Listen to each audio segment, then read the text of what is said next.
Propositions 1 through 4 are bond issues. The state is asking the voters for permission to take out a long-term loan. The state would then sell bonds to investors and agree to repay with interest on a specified schedule. Most bonds are general obligation bonds, which means that they're repaid from the state general fund through tax revenues. Other bonds are revenue bonds, which are repaid from a dedicated income stream, tolls, leases, user fees.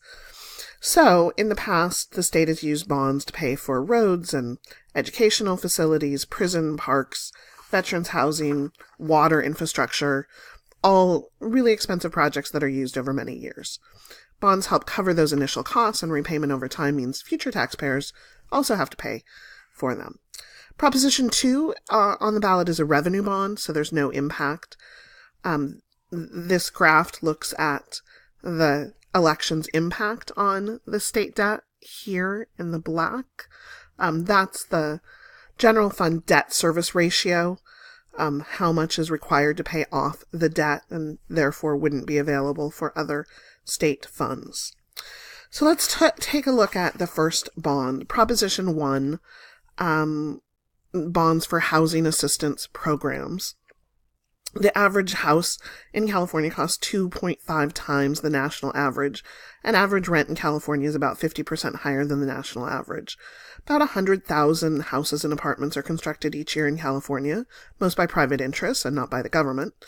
In some instances, the state provides assistance with grants or low-cost loans for construction of housing to be sold or rented to low-income individuals.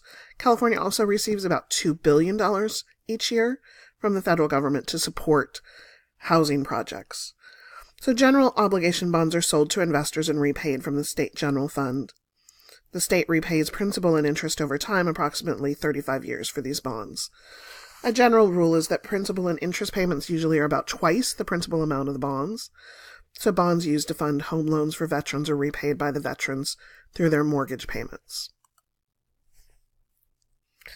Proposition 1 would allow the state to sell $4 billion in new bonds to pay for these existing affordable programs.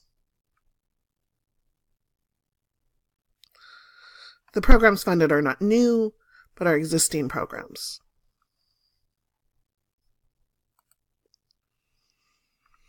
So $170 million each year for the next 35 years.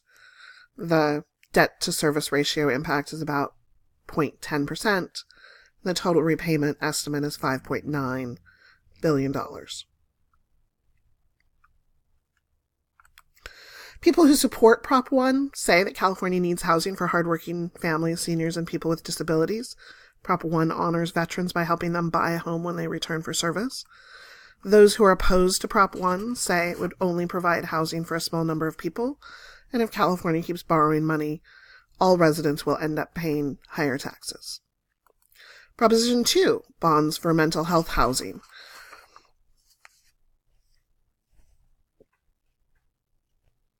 So in 2004, California voters approved Proposition 63, which is also called the Mental Health Services Act, provided the county mental health services funding by increasing an income tax paid by people with an income of over $1 million. Counties are responsible for providing mental health care for people that lack private health insurance. Some counties also provide for other housing, substance abuse treatment, and other services for those suffering mental illness. The legislature passed No Place Like Home Act of 2016, which authorized $2 billion in bonds for use by counties for permanent supportive housing to house people who are eligible for treatment under Prop 63 and are homeless or at risk of chronic homelessness. The bonds were to be paid off with interest over 30 years using money from the revenue raised by Prop 63. A system for awarding the bond money to counties and for establishing programs to use it was also created by these bills. No bonds were issued under the No Place Like Home Act because the state must ask for a court decision that the legislation within the scope of Prop 63 and extending housing to people with substance abuse and other issues rather than for severely mentally ill patients. The court is to determine if voters must approve the bond, and that court decision is pending. So what would it do? It would allow the state to sell up to $2 billion in bonds to help pay for new mental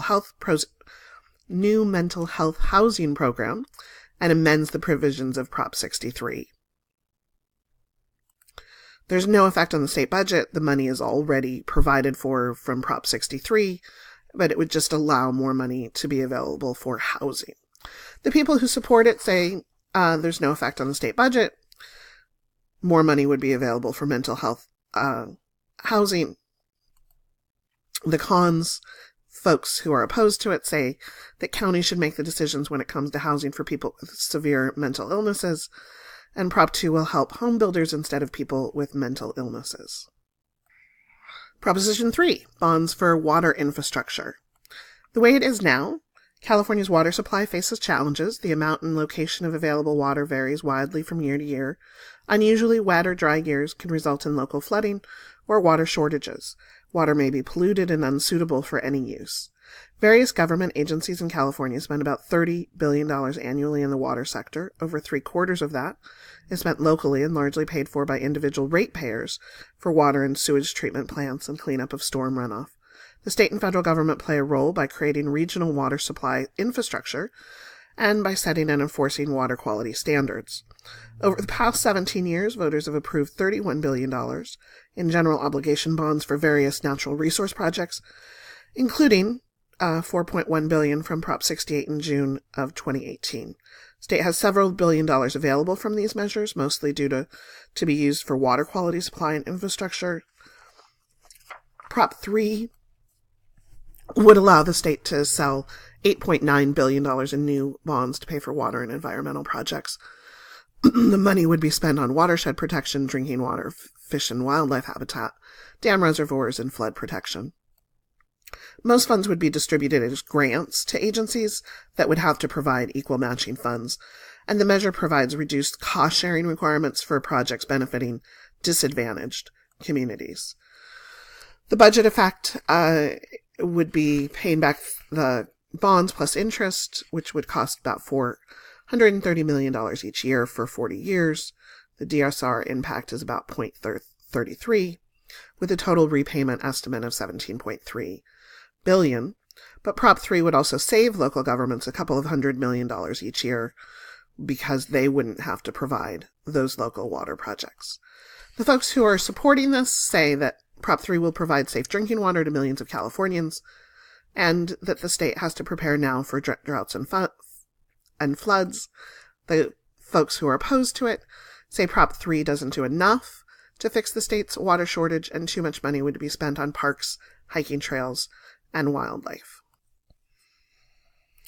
Prop 4, bonds for children's hospital construction. Should the state of California issue $1.5 billion in general obligation bonds to expand and improve the building and equipment at children's hospitals?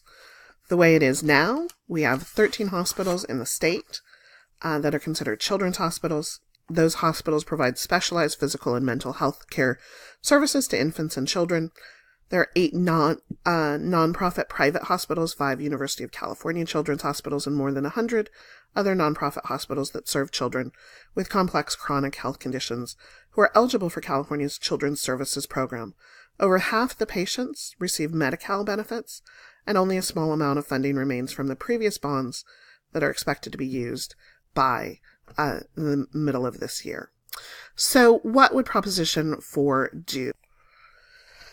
The money could be used to build new facilities, to improve and expand current facilities, and to purchase new equipment. This grants would be awarded based on factors such as improving healthcare access and patient outcomes. The 8 nonprofit children's hospitals would be eligible for 72% of the funds, and the rest of the funds would go to the University of California's Children Acute Care Centers and to nonprofit hospitals that care for children eligible for government programs. The budget effect, paying back the bonds plus interest, would cost the state about $80 million each year, with a small DSR impact under 0.10%, and the total repayment estimate of $2.9 billion. The folks who are for this say that children's hospitals care for California's most needy children, no matter what their families can pay. Prop 4 would help keep the hospitals up to date and ready to serve more children. The cons, the folks who are opposed to it, say that Prop 4 would require the state to borrow money and pay it back over many years, and instead of borrowing money, California should be looking at improving health care overall.